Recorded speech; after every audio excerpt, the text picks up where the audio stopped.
Good evening, Mr. Michael. How are you? Yes, I'm Good. good. How How are are you? you? I'm Yeah, good. very good. So how many people would you be expecting today? Maybe more than 150? Oh, super. Okay, very good. Okay, Yeah. I'll put my camera on. Yes, we will start the session in couple of minutes. Yeah, that's fine. Yeah, I'm ready to go anyway. So I'll just test the screen if that's okay. I'll just share the screen. Okay, you can share the screen. Yeah. Yes, it's doing fine, I think. No, It's so fine. you're seeing Full screen mode if you want to test. yeah, one sec. Okay, so can you see that okay? Yes, it is fine. That's the full screen now, is it? Okay, I'll Yes. just test. Yeah. Okay. Yep.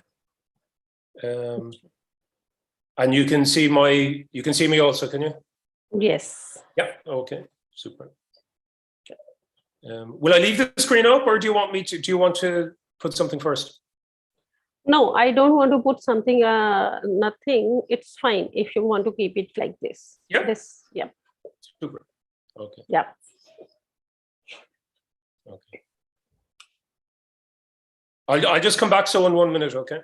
Okay. Yeah. I'll just turn it off.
Yeah.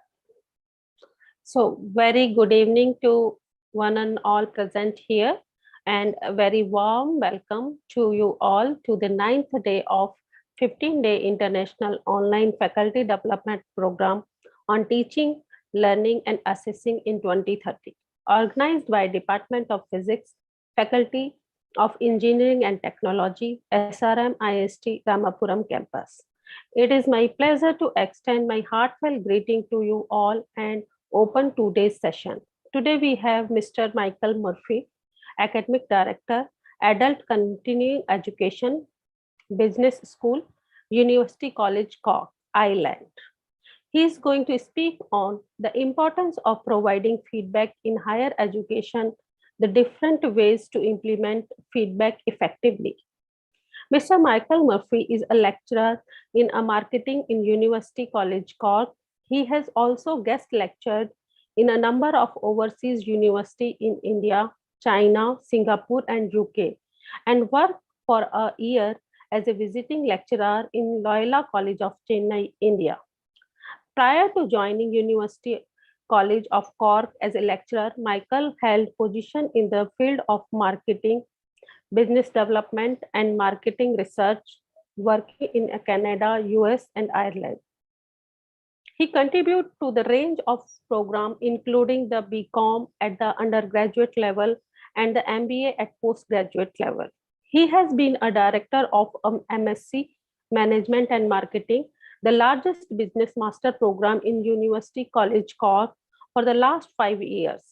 And prior to this, has directed and developed a number of other postgraduate academic, business, and law programs.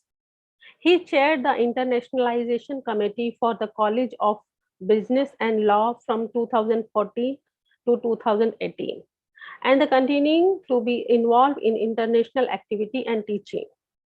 He is also a member of UCC Marketing Strategy Group and UCC Academic Strategy Working Group, and recently took the role of Industrializer Director for Adult Continuing Education Program run with the Department of Management and Marketing. With this short intro, now I would like to invite our speaker to take the floor. Sir, you can start your presentation. Okay, thank you very much, Dr. Sanju. Thanks for the warm welcome and the introduction. I just confirming you can hear me okay? Yes. Yeah, okay. So as was mentioned there, I'm actually very familiar with India. So it's a real delight to be connected with you today, albeit I'm in Ireland, though if you can see my camera here, I've quite a few Indian influences around my house. So I've been to a lot of parts of India, and even when I'm at home, I'm never too far from India because I've traveled in many places in India. This one was in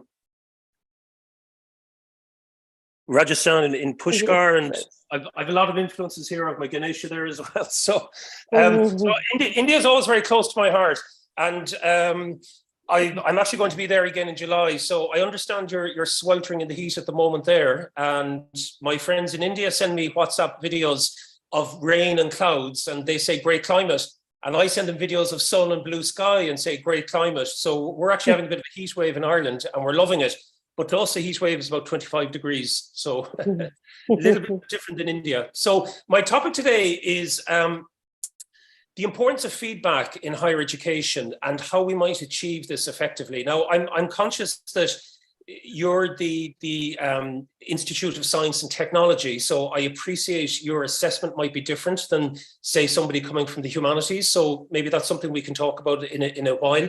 I would like this to be an interactive session later. So I was going to talk a little bit about the theory behind why feedback is important and the rationale for that, and maybe some of the ways we can achieve that. And then I was hoping we might have some interaction and I might get a sense of what you feel about feedback and how you implement it. And then I was going to give you some examples of feedback and maybe have you comment on that as well. And we'll see how that goes in terms of the interaction. I know from lecturing in India, it's possibly slightly different. And, I would have a number of Indian students in my master's program this year. I've had a number of students from SRM over the years, so I have some connection there already. And I think they're quite surprised sometimes at the level of interaction that we have in lectures and the room for critical analysis. So, and I think feedback is a very important part of this approach as well, in terms of fostering critical thinking. So, as I said, I'll start with, I understand I have about 45 minutes to speak, and then we have some time for questions also at the end, but hopefully we'll have some interaction in the meantime as well. So, as I said, I'm just going to start with not too much theory, but just to maybe ground this discussion in some kind of conceptual framework, so that we understand why it might be so important to the overall learning process. So, I just going to go there. So I don't know how many of you would be familiar with Bandura and the concept of self-efficacy. These are the kind of things that we would lecture in the management area. So my department is management and marketing. So this is something that we would lecture anyway. But the only reason I'm putting it up today is, and again, I'm sure many of you may be familiar with this, is just to, if you like, locate the importance of feedback in the overall learning process. And if we take it that learning is about developing our students for the future, both for their personal and intellectual development, but also for their professional development, which of course is very important.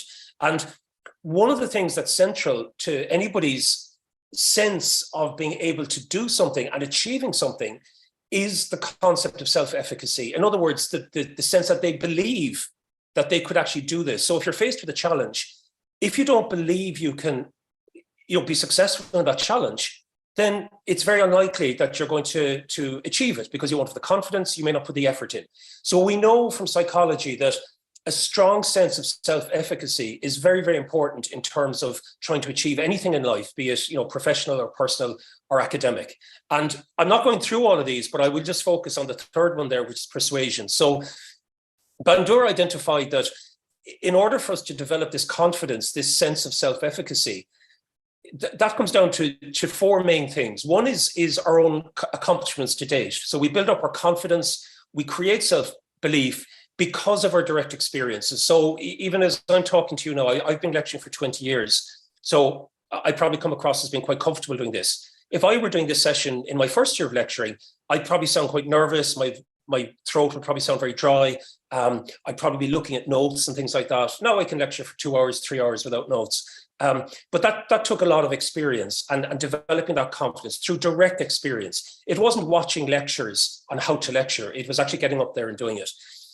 Vicarious experiences are those experiences that develop our self-efficacy by watching other people do something, and particularly people that would be, say, role models to us or peers. So if we can see somebody who we can aspire to being like, achieving something, that's really important. So again, the importance there of role models. And again, we play that role as educators also. But the one that's particularly important for today's session is the idea of persuasion.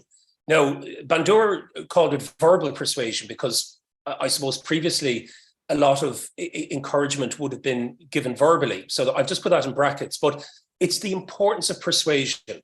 So influential people in our lives, and for our students, we as educators play that role. And when we're given persuasion about what we can achieve, we need to work on. So in other words, constructive persuasion, that is so important in developing somebody's self-efficacy. And then they're much more likely to put the effort in if they're given that encouragement that in fact they can be successful. But it has to be grounded in reality. So my session will be talking about how do we give that kind of feedback that builds somebody's sense of self-efficacy. And the final one there would be emotional and physiological state. So in other words, depending on somebody's state of mind or even state of body at a particular time, whether they're tired or stressed or depressed, that obviously as well can hugely impact their perception of whether they're going to be able to do something or not. But it's possibly a quote you've heard many times, but it's one of my favorite quotes, and I like to share it with students. And I'm just paraphrasing, and probably not very well, but Henry Ford, the great car manufacturer, who in fact, his grandfather came from Cork, where I live in Ireland. So his grandfather was a small farmer from Cork, emigrated to the United States during a very bad famine we had in Ireland in the 1800s. And we got the Ford Motor Company. So he's very celebrated in where I live in Ireland.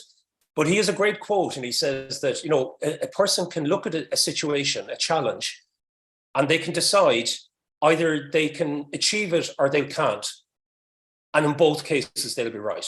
So if we approach something with the view we can't succeed, we won't. It will become a self-fulfilling prophecy. If we approach something with the attitude that we can succeed, then the chances are, we can be successful. So it's with that frame of mind that I think about feedback for my students. We want to give them that kind of thinking. So again, I won't spend too long on these, but I can share the file with Dr. Rani afterwards, so that it will be available if anybody is interested in any of the quotations that I put up. But I'm just going to take some references here from Chartel 2012, talking about what feedback is. So the definition of feedback, and I think that an interesting one here is, again, I'm not going to go through all these in detail, but I'm just going to pick out what's important. But one would be the difference between a desired and an actual result.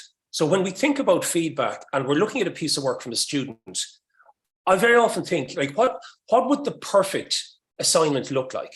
Now, again, I'm aware that, in the sciences, it's probably quite different than the humanities, because for us, a perfect piece of work could be very subjective. Because if I ask you to write a marketing plan, you could have some very creative ideas that I never thought of. So it'd be very hard for me to say, this is what I was looking for, because you might in fact come up with something that's much better. So I have to be open to that with my students, whereas possibly in physics, I don't know, it might be much clearer, if you like, black and white. But again, in the discussion afterwards, I'd be very interested to hear the kind of assignments you do and the scope, if you like, for critiquing and creativity amongst your students. But certainly there's this idea that there's a kind of a gap between what somebody has achieved or submitted in terms of an assignment and maybe what was the desired result. And then the feedback, if you like, is explaining that gap. But the question then becomes, how do we go about doing that? We don't want to be too negative either in terms of what we do. So the earliest concept of feedback, I understand, came from engineering, which is interesting given your institute. And it was then later extended from science to the humanities. And now it's obviously very widely used. And from the perspective of education literature, there's some references there to an agent, in this case, a teacher, a peer, could be a parent, regarding aspects of one's performance or understanding. And also, again, the information about that gap that I was talking about between the actual level and the reference level of a system parameter which is used to alter that gap in some way. So again, we're back to this idea that we're presented with something, we have some parameters that maybe we could alter to improve that piece of work, to get it to an ideal state. And again, it's how do we, if you like, inform the student, the participant, on how to address those different parameters. And again, just very quickly, teachers, and I think this is an important one, teachers have a duty to provide meaningful feedback. Now, I hope that resonates with you, that you actually have a duty. It's part of the educational process. Just to set an assignment and grade it, to me, is not enough. Because if I give you 50% or 70% or 95%, you should still want to know, one, why you got those grades. That's constructive. So I need to do this again and maybe even do it better. But also, why did you lose marks? What do you need to do to get to that idea, that gap that I've spoken about? So it's an integral part of the education process. And it provides learners with a comparison of their performance to educational goals. And again, something I'll be talking about here is the importance of stating those goals clearly at the start of the semester, at the start of a module, at the start of an assignment.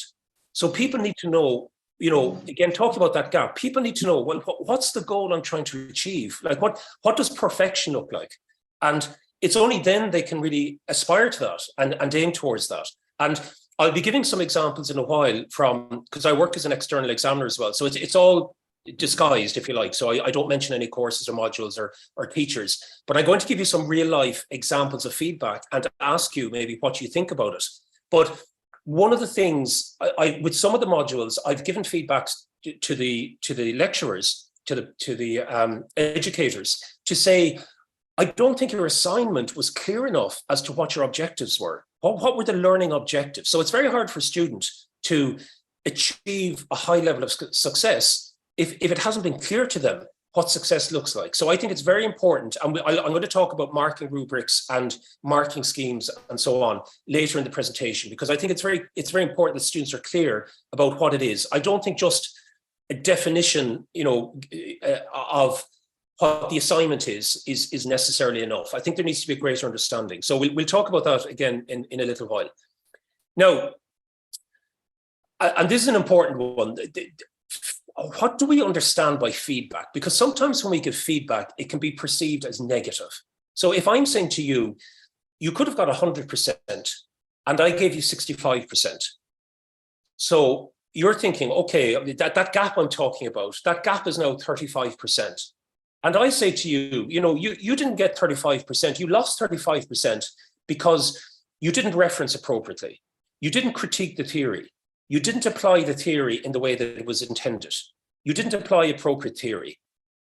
And when I talk like that, that can sound very negative. And the danger of that with the learner and the relationship between the educator and the learner is that the learner is going to get their hackles up and they're going to feel they're being criticized. And let's face it, none of us likes being criticized about anything, So that's why we need to think about constructive and corrective feedback.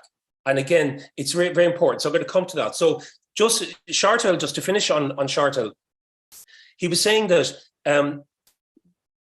reflection, and I'll talk about this in a while, reflection is very important to get over that sense that something is being negative. So if we allow people to reflect on what they've done in a constructive way, it should, if you like, foster that relationship between the student and the educator, rather than creating some kind of barrier. So how we word feedback is very important, and the process we use is very important. And I'll be talking about that as well in a little while. So you may have heard, negative, positive, constructive, corrective. So these are different terms. But I like this quote from DeLima, 2008. Constructive feedback, it increases self-awareness, it offers options, and it encourages development. So at the end of the feedback process, which is part of a bigger learning process, a learning cycle, if you like, we want students to feel empowered. We want them to feel motivated.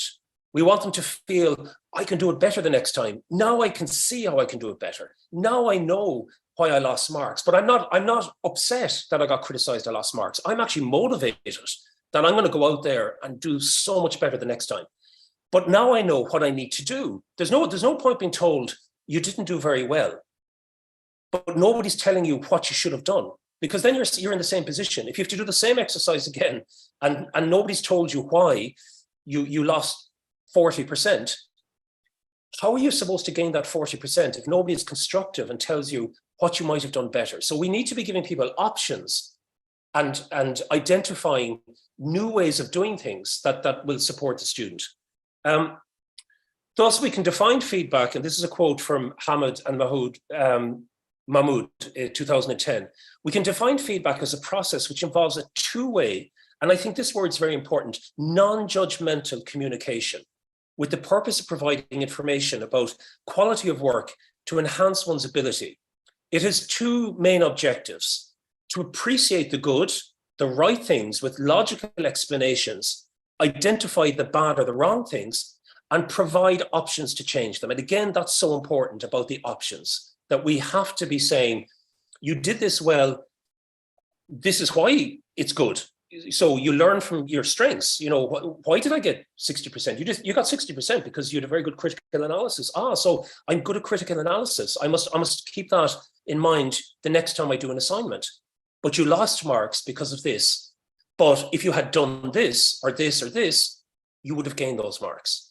And again, I'll talk about processes we can use to implement that. Now, this is an important one because, and I'm sure we've all been in this position. I understand you're all educators, so I'm sure you've been in this position where maybe you're wary of giving what might be perceived as negative feedback. I think there's always a danger, and I don't know how it is in your system, whether you get evaluated by your students, whether there are student surveys that go to your head of department commenting on your module. It's something that we've had in our university. They withdrew it for a while because there were some issues. They're trying to implement it again now. But if you want to score highly on that, you can try and be the popular educator. So you can give people great feedback and say, well done, you did very well. You're very engaged, you're very diligent, you're very observant and everything like that. And try and make the student feel good. But are you really benefiting them, by saying you need to improve on this? You could have done that better. Why didn't you consider this? So there can be a concern in certain systems by educators that if they're perceived as being negative, that students may then hold maybe some kind of resentment, and they may, if they're given an opportunity, they may reflect that in feedback. And I've experienced that myself. When I've done module feedback, I've had thankfully very, very rare, but it's anonymous feedback, and I've had people say things like, you're highly critical, and I don't like to hear that. I'd like someone to say you give very detailed feedback, but I would much prefer to think that it's constructive. Now, thankfully, 99% of the times, I do get feedback on my feedback saying it was very helpful, it was constructive, and my external examiner has often commented that I give very detailed feedback, and I'll give you some examples in a while of how I structure feedback and how I do it. But that's not to say everybody loves this approach. There are students who take resentment, you know, and use an opportunity to vent that frustration. But look, I think we, you know, with anonymous feedback, you're always going to get something like that. But I think that the lesson for me is don't be afraid. You know, if you step on somebody's toes and you've a class of 300 students, you know, to me, I'm not going to lose sleep over that anymore. You know, I'm not going to worry about that. I'm not going to try and be popular. So just some comments there. I'd just be interested to know, and again, I hope I might get some interaction here. So these are real examples of feedback I just got in the last week. So I'm an external examiner. I'm reviewing a program. It's a higher diploma in a management area.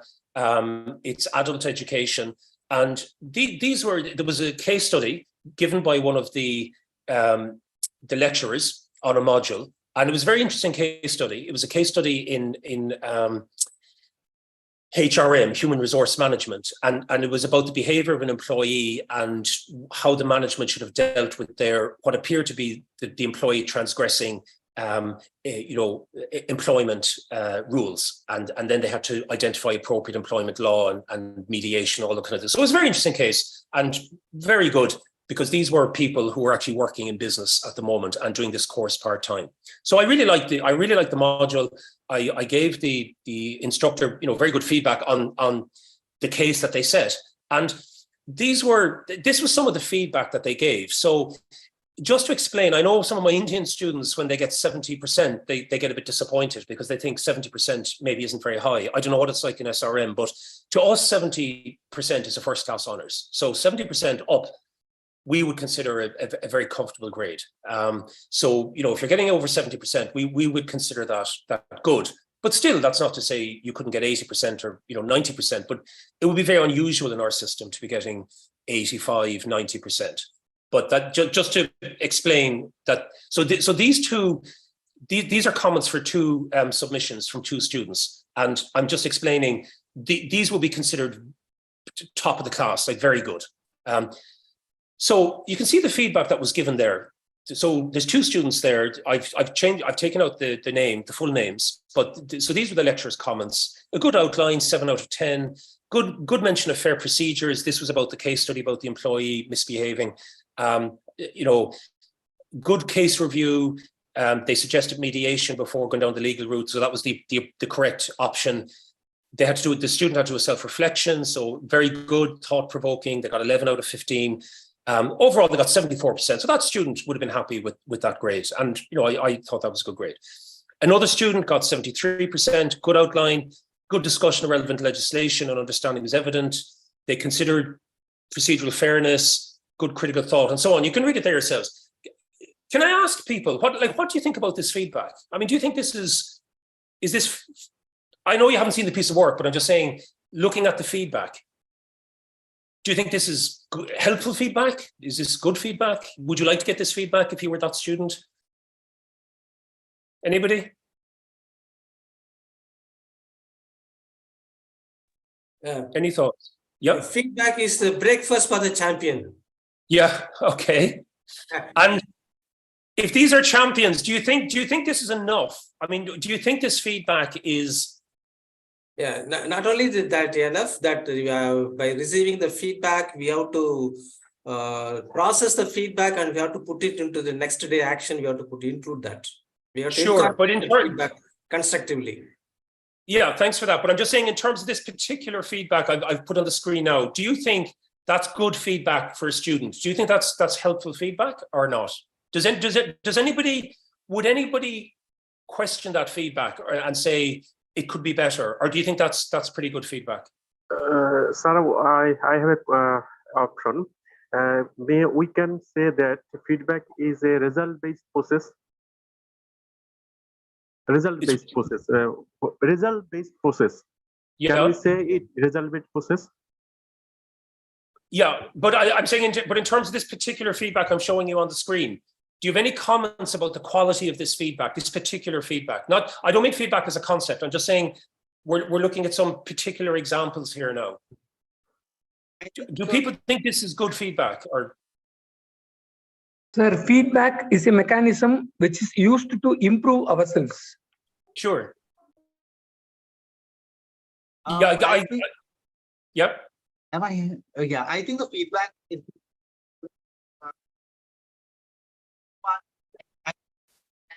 uh, too many good. But The sound isn't very good, but I think you said too many good points. Is it? No. Is it better now? Yeah, it's better now. Yeah. So what I was saying was that not good in the feedback, good reflection, good good resources. But what So I'm sorry, I can't hear you.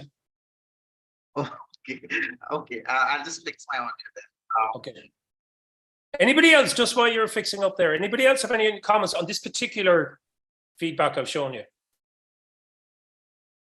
It's Sir, good. I have, Sorry? sir, can I?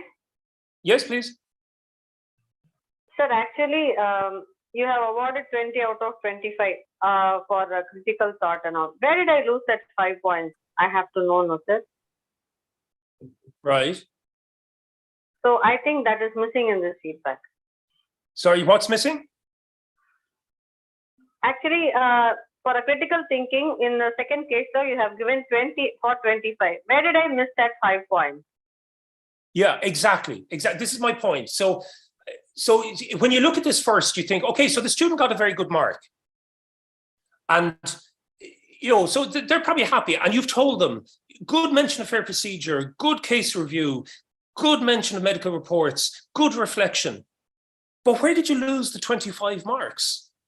So I don't think this is particularly helpful feedback. I mean, I think it's 50% helpful because it's telling you the good things. But this isn't telling the student, how could you get 90% the next time? So if you were to do this assignment again and you listen to the feedback, you do all the same things again, and you'd still get 73%, which I'm saying is a good grade, but it's not the best grade possible. It's not 100%, it's not 90%. So I think one of the weaknesses, and I've seen this with a lot of colleagues, and I was probably guilty of this myself, I think one of the weaknesses when we give a high mark, we don't give constructive critical feedback. We just say, well done, good, well referenced, nice piece of work. But that's not telling the student enough. That's not telling the student how they can do even better. Now, this is the same lecturer, so I'm going to give you another example of feedback that they gave to students who didn't do as well. So this is the next one. So these are two more students who got 65% and 64%. So in our system, 65% is what we call a second class honors. So it's not first class honors. It's okay. It's not great. But if you look at this feedback, the lecturer here has said, Hello, sir. Can I talk to you? Yeah. Hello. Okay. Yeah, I can hear you. Yeah. Hello. Okay. Hello, sir. Yep. Hello. Sorry, the sound isn't very good. Sir. I'm sorry, the sound. I'm sorry. I can't hear the sound. Hello, sir. Can I? Dear participant, kindly put a question in chat box. Feedback is that is reflection. Yes. Yeah, if you could put it in the chat and we can discuss it Reflection afterwards. given by the audience of understanding by the audience. That is for the. Yeah, I'm going to come to peer assessment in a while. Just if you can hold your question till I just want to focus on the particular examples I'm giving. The sound, unfortunately, it's not very good. I hope you can hear me okay. So in this particular example, the same lecturer gave feedback, but you'll notice here they gave more constructive feedback. So they said, for instance, good case, so in critical thought here, they gave 18 out of 25, but they said they'd like to have seen more mediation. So when they gave 20 out of 25, as somebody rightly said a while ago, they didn't explain why the student didn't get 25 out of 25. But when they were giving them 18 out of 25, they explain to them why they lost marks. So the point I'm making here is that sometimes when we give feedback for very good work, we sometimes maybe don't give enough critical, constructive, or what's called corrective feedback. It's only when work is very weak that we say, you should have done this, and you should have done this, and you should have done this. So that's something I want to point out. I'm just going to give you some more. Unfortunately, the sound connections aren't very good. So maybe I'll just talk through some of this myself. But what I liked, I know this feedback looks very blocky. So, and again, you know, when I'm reviewing a lot of work as an external examiner, you know, when I see big chunks of feedback like this, it can be a lot of work. So I'm going to talk about marking rubrics in a moment, grading rubrics to help this process. But this is another lecture on the same program, a different module. And I'm just going to show you, I'm not going to read all this, but I'm just going to show you the approach he took to feedback. So he's given a big chunk of feedback here. It's really good feedback, actually. So he's explained some of the weaknesses. The student got 53 out of 120, which is not a good grade. I mean, that's not even a pass, really. So that's a bad grade in our system. You know, that's less than 50%. So, but he's given very good feedback to the student, and he's explained exactly what the student. I said I don't need to explain to you what it was about, but it was applying a theory to a practical situation. But he's given very detailed feedback on what the student needed to do to get a better grade. But it doesn't say how many marks were lost in each area. So if you saw in the previous one, they explained, well, there were 10 marks for that, there were 30 marks for that, there were 25 marks for that in terms of critical thought, knowledge, introduction. Whereas this lecturer has just taken the entire piece of work. So even though he's given very good feedback and very detailed feedback, the student isn't necessarily clear. Did I lose marks because, you know, I should have had more on critical thinking? You know, how much more? Or was it poor referencing or whatever it might be? So, but I do like the fact that he's really explained, you know, how this piece of work could have been better, even though he hasn't broken it down into specific areas. And I'll come again to using a marking rubric to explain that. The same lecturer, so this was another feedback from the same lecturer for another student, and this student got 90 out of 120, which again is a very good mark in our system. That's a first class honours. So for us, that's a good mark. So that student should be thinking a bit like the previous one, oh, I should be getting good for this and good for that, and you did very well in this. But what I liked about this lecturer, even though he gave a very, very high mark, he still gave very constructive feedback. So he still said things like, you know, you made effective references, you know, to Bridges' neutral zone. More discussion on how individuals respond at a cognitive level, you know, would add further value. And he's talking there about things that the students still could have done to do better. So I like this approach. Now, what I don't like about this approach is that it's very, like I said, cluttered, and it's not clear where the marks are coming from for each element of the assignment. So I want to talk now a little bit about grading rubrics or marking rubrics. I don't know if you use these or not, but maybe in the discussion at the end, I'd be interested to hear what you think about this. So this is a grading rubric that is given to the students at the start of the assignment. This is not one of mine. So again, this is from the course that I'm external examining. Again, so I keep it confidential. So there's no name of the module or who the lecturer is. So it doesn't matter who it is. But this is a real life example of a module that I just reviewed last week. So what I like about this is that it's very clear to the student. So the student is given this at the start of the year for on the module. So we use Canvas. So I don't know if you're using Canvas or not, but we use Canvas, and you can set the rubric with the assignment. So then when you're grading, and I'll show you one of my own examples in a moment, when you're grading the assignment, you can have the rubric open on Canvas and the marks are then going in automatically. Now, what I like about this is that it's very clearly stating all the different things that the lecturer is looking for. And it's telling you then how many points are allocated to each aspect of the assignment. So the summary, there's 10 points, it's out of 120. The introduction is 10 points, the context is 10 points, the content is 50 points, the conclusion recommendations are 20, and the overall is another 20 points. Now, while I like this, one of the things I don't particularly like about this is that if you add up all the points there that are not, if you like, related to the core content, they're more than half the assignment. So if you add executive summary, introduction, context, that's 30 points already. Conclusion recommendations is another 20, that's 50 points. And then overall, you know, did you reference well, you know, did you demonstrate knowledge, you know, all these things, that's another 20 points. So that's 70 out of 120 is now based on, if you like, not the actual work itself. Yes, these are all part of the work and they're all important, but they're not the core of the actual work that was written in terms of the central thesis and how it was developed and the research that was conducted and so on. So I would have some reservations about that. I'm just conscious of time, so I'm just going to move on fairly quickly and show you one of my own rubrics. So this is a group project for market research. I have about 250 students in the class, which is quite large by our standards. And I break them into project groups of about 4 to 5 students each.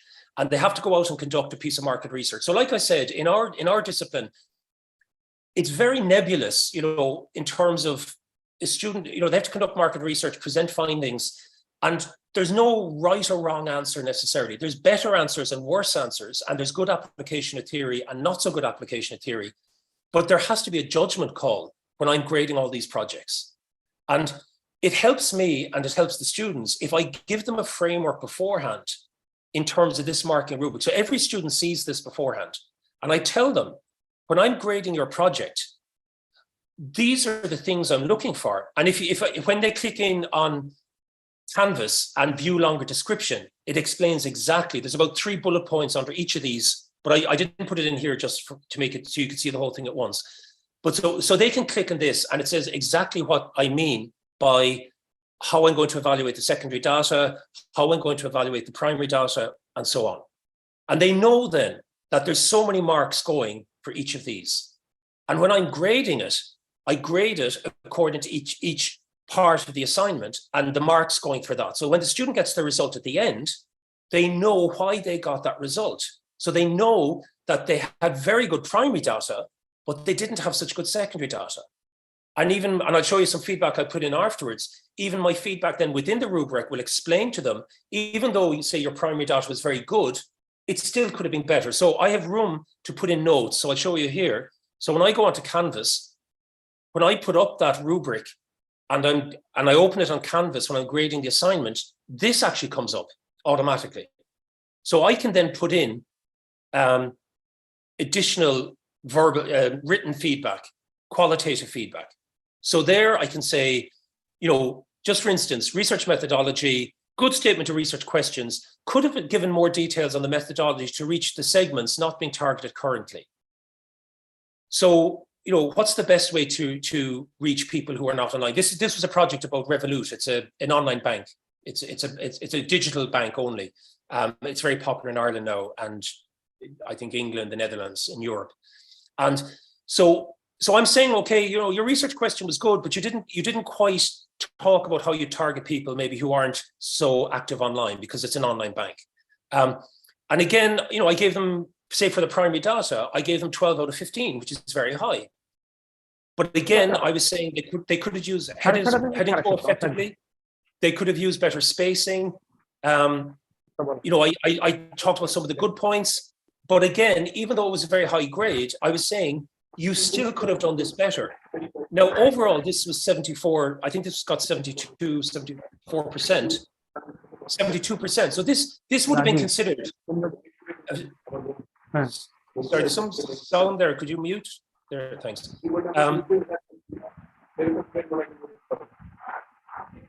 Sorry, Masum Khan, could you mute, please? Thanks. Thank you. So, and then in the conclusions recommendations, I can put in more comments. Now, when the students get that, they understand why they got 72%. They can go into every single section, see what they got, get positive and negative, if you want to use those words. I'd rather use constructive. to explain why you got the mark you got and what you could have done better, even in the areas that you did do pretty well. Okay, I'm just conscious of about another 5 minutes, and then we can have some discussion. So I want to talk about just some other slight approaches to feedback. And one of these is peer review. So again, in the discussion afterwards, I'd be very interested to know if you're using peer review or not. So peer review, and I'm just quoting Nicol et al. Here, 2013, but peer review is a reciprocal process whereby students produce feedback reviews on the work of peers, and they receive feedback reviews from peers on their own work. Now, I'd be very interested to hear if you do this or not. So the idea of this is that the students themselves critique each other's work, and they give feedback to other students. Now, I'll explain in a moment what issues there might be with that. You might be thinking of some yourself already. So they've done research on this, and they say the findings show that producing feedback reviews, it engages students in multiple acts of evaluative judgment, both about the work of peers and through a reflective process about their own work. And this is actually very beneficial, because if I ask you to review somebody else's work, and I find this when I'm an external examiner. So this week I have exam boards, and that's why I'm reviewing other people's work, and that's why I'm showing you those live examples that I'm dealing with this week. So these are colleagues' work that I'm reviewing as an external examiner, because I'm the program director. And when I look at what they do, I get ideas, good and bad. You know, I see things and I think, oh, that's really interesting how they do that, how they give feedback. You know, I learn from that. And likewise, I look at things and I think, oh, that's not so good. I must be careful I don't do that myself in the future. That sounds very negative. So by having to give feedback on something, on someone else's work, it also then makes you reflect, or can certainly, you know, give you cause to reflect on your own work and how somebody else then might review your work. And that in turn can help you, if you like, to give you your own feedback. So I'll talk a little bit about self-reflection as well, just at the very end. So this is another approach to feedback, that we actually get the students to critique and give feedback to other students. Now, I normally do group projects, so this would be done in a group project context. So one group would give feedback on another group's project. So again, Nicol et al. Would argue that this is actually giving students another skill, because they're learning to give feedback. So this is a skill that they can bring to the workplace. If they're going to be a manager and they have to give feedback to a subordinate, this is a skill that they've actually learned in their university career, in terms of how again, understanding the importance of constructive as opposed to negative and so on. So they're developing an additional, what we call soft skill, as part of their module. Now, the concern I would have, and maybe some of you have, is around just general concerns with peer assessment. One of the things I have found, and the reason I don't actually do peer assessment anymore, is I've found two things can happen. It can be very beneficial, but it can also, students can kind of agree, we'll all just be nice to each other. So we're all going to say, that's really good. You know, nobody, again, like, we don't like to be criticized by our educators, but we really don't like to be criticized by our classmates or our peers or our friends, you know. So there is a danger there that maybe people won't be as constructive because they want to maintain good relationships with their classmates. So to what extent will they be honest and say, you could have done this better? You know, you could have referenced better. You didn't demonstrate real critical thinking, or so on. So the other concern could be what we might call bullying. So maybe, you know, if people are, you know, picking on somebody because maybe they don't have good relationships with them outside of class. So they see this as an opportunity to criticize somebody, to try and humiliate them. You know, so there are concerns. I know one of our external examiners for a program that I teach on, he would also, like me, have concerns about students having a say in the activity of other students. So I think it can be very useful if it's done in such a way that, you know, it's not high stakes. So certainly there'll be no grades awarded. I know with peer assessment, some colleagues, the students actually give grades, just maybe 10% of the overall grade. So the lecturer gives 90% of the grade, And then they allow the students through peer feedback and peer assessment to allocate the other 10%. Even though it's only 10%, personally, I'm not very comfortable with that. I don't like the idea that a student has an influence on the grade being received by another student, even if it's only a very small percentage. Having said that, I know a number of students really like feedback because peer feedback, because they think it ensures that the students will participate more fully if they know that their peers are going to have an influence on their grade, even if it's only a very small grade. So I know that's kind of a discussion for another topic, if you like, another day, in terms of the benefits or not of peer assessment and feedback. But I'm just highlighting it here as another method that can be very effective, but with some caveats. The final one then there I would talk about, and I mentioned it, and this will bring us nicely just to the end of the time I have, is self-directed feedback.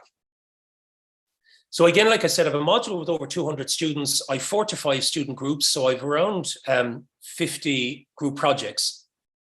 I can't manage all these projects. I used to have more tutors before, but I don't have as many now because we've had cutbacks in our education system in some areas. So how can I manage and give adequate feedback to 50 groups? I showed you an example that came from this module, the one I showed you earlier, the rubric. So I do give, detailed feedback. But my thinking is, and we know from education and learning, that if students discover something themselves, they're much more likely to remember it.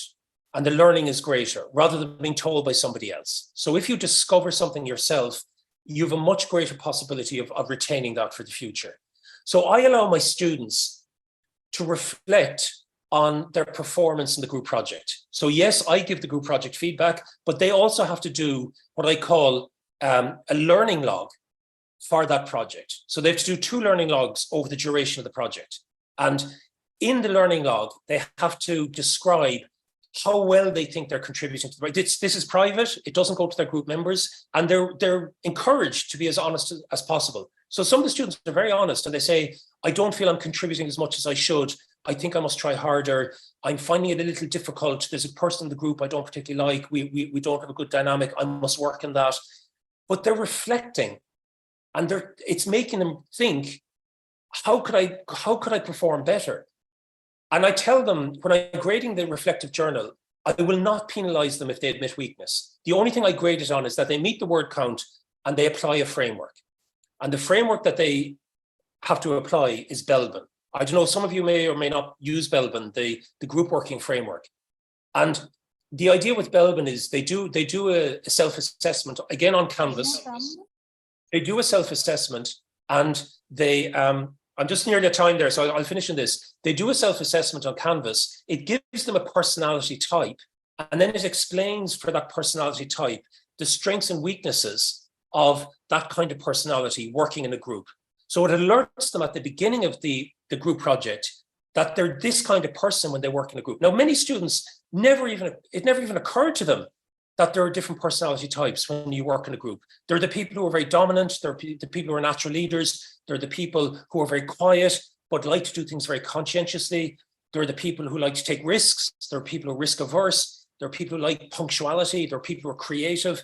So it identifies 9 personality types. Even that alone, the students tell me, having to do that process makes them aware of something they never even thought about before. And it helps them working then in groups with other personality types, because they realize now that other people in the group have different personalities and they see the world differently and they work differently in a group. So now they don't tend to get as annoyed with other people because they realize they just see the world differently. So I have found this very, very effective. And by keeping that journal, it means that they're actually doing the work and the learning themselves about their own performance. And that is also a huge part of feedback, even though it's not coming from me. It's something the students are doing themselves. And the great benefit of this is it reduces also the administrative burden, because it means I don't have to be managing the groups as much, because I'm empowering the students and giving them the skills to help them manage their own groups. And since I've implemented this, I've had a lot fewer issues with students in groups saying, this person didn't contribute, or we had a falling out, or there was tension, because they now understand better how to manage group dynamics. Okay, I'm just conscious of time there. So I've just done about 50 minutes. So I think we have about 10 minutes. I I'm conscious I went quite fast because, you know, I quite a lot I wanted to get through, but I've allowed some time at the end. The sound connection doesn't seem to be great with some people. I hope that you were able to hear me okay. I have a couple of other points at the end about, you know, some things I can talk about later if there is time. But at this stage, I think, Dr. Rani, maybe if you want to have some discussion or maybe invite some questions. Yeah, I would like to request the participant, if you want to ask a question, please ask. And if your connection is not very good, please write your question in the chat box. Yeah, Yes, can you please, a very excellent presentation, but can you please just tell us, you know, how to use Belbin team working framework via Canvas? Yeah, okay. So the best way to do this, that's a very good question. The best way to do this is if you actually go in, if you go online, go on to like Google Scholar, you'll find the Belbin framework and you'll find the self-assessment tool. So you can just download that as a Word document. And then you can put it up online on whatever platform you use. We use Canvas, but so it's not. It's not interactive online. It's just a document. It's a Word document that they download. They do the assessment on just, you know, on a Word document, and then they can upload their score back into their learning log. So it only takes the students 40 minutes. It's like a personality test. It's a series of scenarios, and they're asked to mark how they would respond in a particular scenario. So, for instance, it would say something like, you're in a group discussion, and somebody has said something that you don't think is right. So somebody has said, let's do a survey, and you don't think it's a good idea to do a survey. Are you the kind of person that will say, I don't agree with you, I don't think it's a good idea to do a survey? Or are you afraid to speak out, so you let the group do a survey, even though you don't think it's a good idea? So it just gives the students scenarios, and then they score themselves, and then it tells them the personality type. And then there's another download you can get that explains what those personality types are in a group and the strengths and weaknesses that the student needs to look out for then when they're working in a group. So maybe that student who's afraid to speak up, one of the things they might need to work on is their confidence, to be willing to speak up. Thanks, I'm just on chat there. I just see some very nice comments there. So thanks. Again, we're talking about feedback, but thank you for your feedback. Which feedback is more, I'll just read some of the comments here. Which feedback is more effective, student to student or teacher to teacher? You see, student to student feedback, like I said, I can have concerns about that because will students be honest? But having said that, when students hear things from themselves, from other students, it can be very effective as well. Because when a student tells you something, it's like when you hear something from a peer, it can mean a lot. Because when a teacher tells you, you think, oh, well, they're just a teacher, they don't understand me. They just say that because they're paid to say that. Whereas when a peer tells you something, maybe you'll take that on board, you know? So I'm not saying it's not bad. I think it has a really strong place, but I think you just need to ensure that it's being done fairly and that nobody is being criticized unfairly because maybe of any personal dispute they might have or something. Any other questions? Excuse me, sir. Yep. Excuse me. Hello. Hello. Excuse me. Yes, Can I speak? Yes. Yeah, there was a. I just wanted to ask one. We generally say it is a good presentation, but one day one of my students said, "Why do you say that it is good presentation? Can you validate the word good?" So that's when I felt that whether it is what she is saying was correct, but still I just wanted to know whether this way of telling, rather than just say good, if we validate the word good, or in other words, if we think that, how do you see that presentation as good? Yeah, I mean, like again, that's a great question, because if I say to you, like even now, some people, thank you. Some people are saying they're excellent presentation about my presentation. Thank you. I'm very, very, very grateful for that. But why was it excellent? Why was it? No, somebody else said someone said very useful. Now that's better for me, because now I'm saying, okay, you can say my presentation was excellent, because you might say, okay, he spoke very fluidly, he's confident, but did it help you? I don't know. But somebody said it's a very useful presentation. Now, so that to me is saying somebody's going to get benefit. Now, even better would be if somebody said, I'm going to apply some of those things in my module. Then I would say, okay, I've used my time well now. You know, it's 2 p.m. here in the afternoon in Ireland. It's a nice sunny day. I live near a beach. You know, I've gone to the beach. So I would like to think the presentation was useful because somebody has said they're actually going to implement that. So I take your point. Just saying things like good or excellent or whatever, it's nice to hear, but it doesn't tell us a whole lot. So if it's good, why is it good? If it's excellent, why is it excellent? If it's bad, why is it bad? And what do you need to do to make it better? Yeah, anyone else? Like a rating scale. Sorry, I see somebody put up a rating scale. And again, I think I agree with you. I think the rating scale is very useful because that's more objective. So again, back to your presentation, if you say good presentation and you give it 5 out of 10, and someone else says good presentation and gives it 9 out of 10, the rating scale is telling Hello, sir. Hello. Yeah. Yes, I can hear you. Yes. Yeah, speak up. Sir, can you suggest one example for reflective practice? Reflective practice, can you suggest? I'm sorry, I can't hear the sound. Could you maybe put in chat? Could you put in chat? Yeah, he's asking for the reflective session. Reflective session. One example. Yeah. One example for reflective session. Okay, I didn't think I was going to have time today, so I didn't put up an example.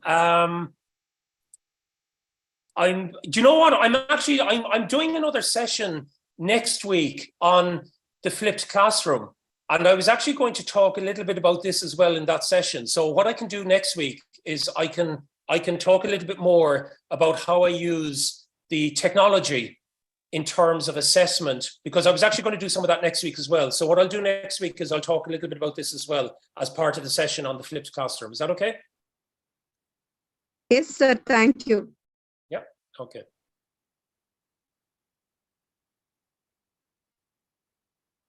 Okay, if there aren't any more questions, I just had 1 or 2 more slides just to finish off. And again, I appreciate some of you might have to go, but just I need to close the chat there. So just very quickly to finish off, so because we have about 10 minutes, unless there's any more questions. These are just some guidelines for effective feedback. So this is just a quick list of 10 things. And again, I'll pass this off to Dr. Rani and she can circulate. So it should be well-timed and expected. So some of our students complained they didn't get feedback quickly enough. So they're saying, we did the assignment, we only got the feedback at the end of the semester or at the end of the year, but we had other projects to do during the semester. If we had got that feedback sooner, it would have really helped us with some of our other projects. So we try to have a policy that grading is turned around within 2 to 3 weeks, if possible, if the class isn't too big. Because the sooner students get their feedback, the more benefit it is to them for the rest of the program, not just the following years, but even for the rest of the semester. Or maybe if there's a second assignment or an exam or something for that module at the end of the semester. So timely feedback is important. Factual and based on first-hand data. So again, feedback must be first-hand. So you have to be very careful there. You're not saying to a student, oh, I heard from someone in your group, you did this or you didn't do this, or I heard from another lecturer, you tried to do a survey and it didn't work or something. You don't want second-hand information. So the person giving feedback has to have the factual data in front of them. And that's all you should be commenting on, not any supposition or something you might have heard from a colleague or something like that. So, because again, that might not be factual, and then that can undermine trust and the relationship with the student. Okay, confidential is important, obviously. If you're going to give feedback, particularly constructive feedback. Sir, you need to, it needs to be confidential. Quantity regulated.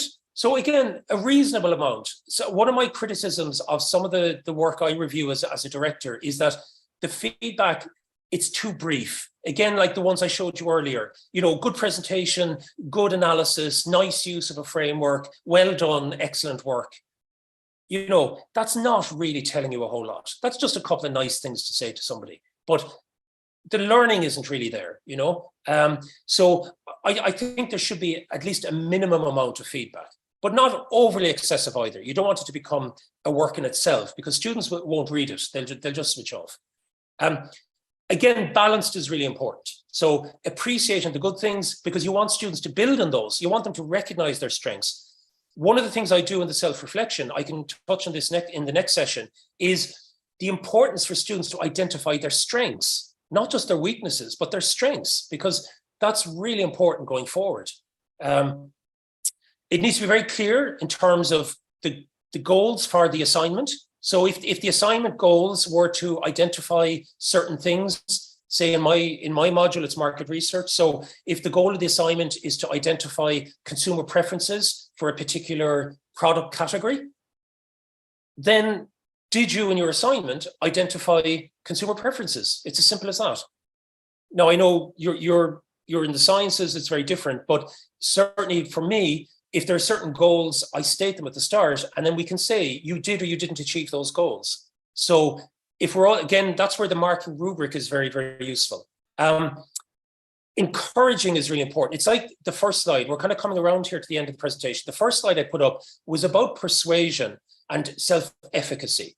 So we want students to feel they mightn't be happy with their grade because they mightn't have done very well, but we want them to feel good about the relationship with the educator. We want the students to feel that their work was given due respect and consideration.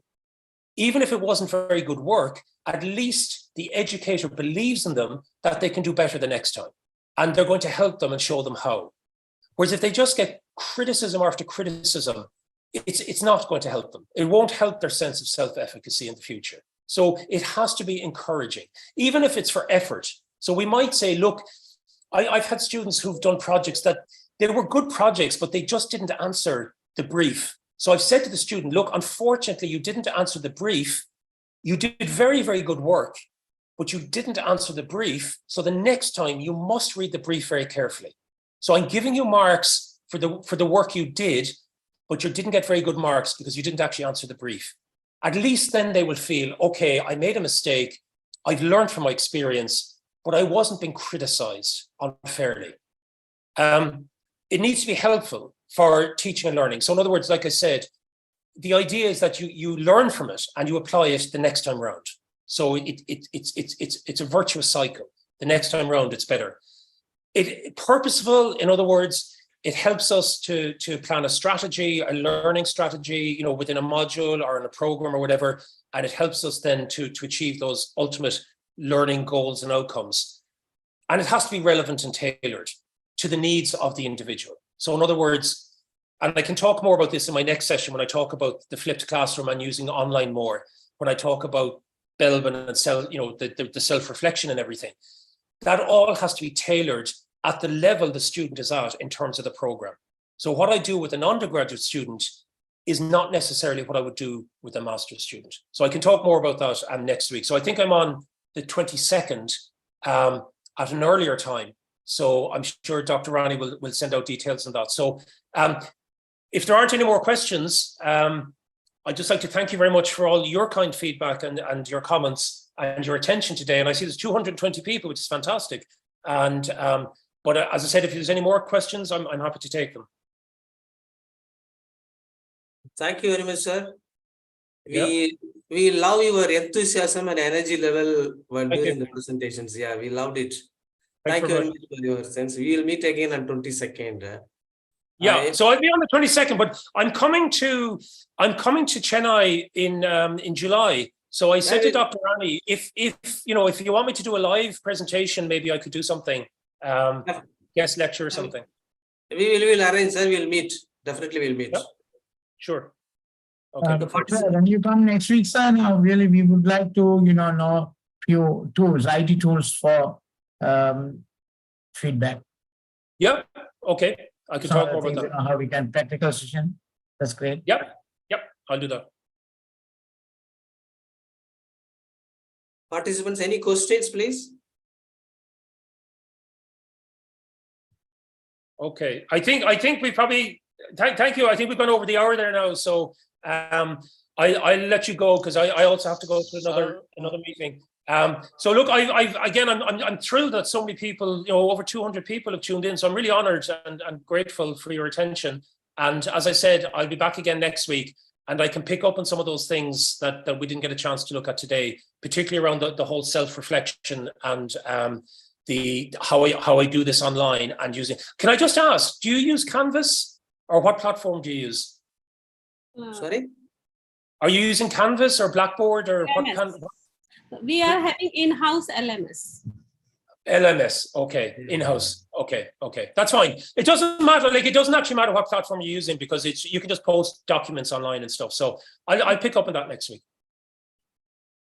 And I would like to mention that here there is not only Indians, participants are from different countries. Oh, sorry, I'm sorry, I didn't appreciate that. Okay, apologies to everyone joining us from elsewhere. So again, maybe some of you will be using Canvas.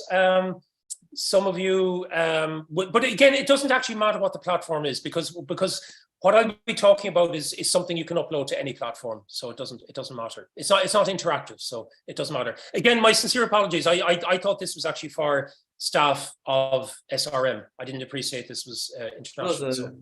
No, it's all over the world. Around 250 people are watching it. Okay, so again, belated greetings and goodbye to all our worldwide participants. I don't know if there's anyone from Welcome to Sri Lanka. I am from Sri Lanka. Really? Sri Lanka Great. Please welcome to Sri Lanka. Sri Lanka, is it? Yeah, Sri Lanka, yeah. I'm hoping to go to Sri Lanka in July also. I'm hoping to go down. Visit us. Yeah, what university are you? Yeah, I'm from Southeastern University. That's from the Eastern Coast. Okay. Would you just in the chat, will you just send me your details? I might follow you up on that. Okay. If you can give your contact, then I can write it down or just. Yep. If you look at the start of the presentation, my email is there. And I'll send the notes to Dr. Rani anyway, if anyone's interested in. Good evening. Okay. Now, if there is no more questions, we would like to end the session formally. So I would like to present my sincere gratitude for the insightful and engaging talk. Madam, please check the chat box. Please check the chat box. There are so many questions are there. Don't wind up. Okay. Oh, yeah. Sorry. I'm not able to see. Okay. I don't know if I can. Okay, I've put my details in there anyway, and Samim, I've got your number there as well. Thanks. So I'm going to take a picture of that. Thank you. See you. Yeah. Yeah. Yeah, we can talk later on 22nd also. Yeah, exactly. And in the meantime, I can send you this presentation if you want to circulate it. Everyone can see on a YouTube. It is live and it will be available. Okay. Great. Okay, and if participants are having more questions, then please you can email to Mr. Michael. Yes, sir? Sure. Am I right? Yeah. Yeah, absolutely. Yeah. Okay. So I would like to present my sincere gratitude for your insightful section, and you have provided the importance of the feedback and how we can use in a different way. Your expertise and the passion of the topic were evident, and it made the session very insightful.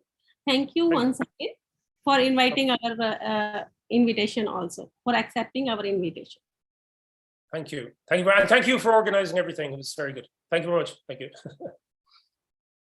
Okay. Hopefully I'll see many of you next week anyway, and maybe I might see some of you in Chennai also. So yeah. Bye-bye.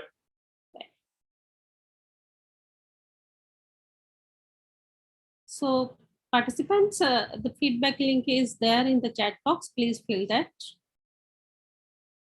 Dear participants, it will be open till 10 p.m. only.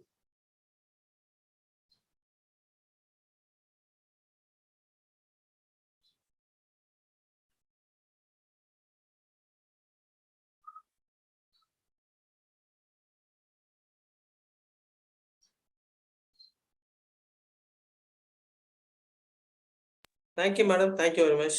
Thank you, sir. Thank you. Thank you.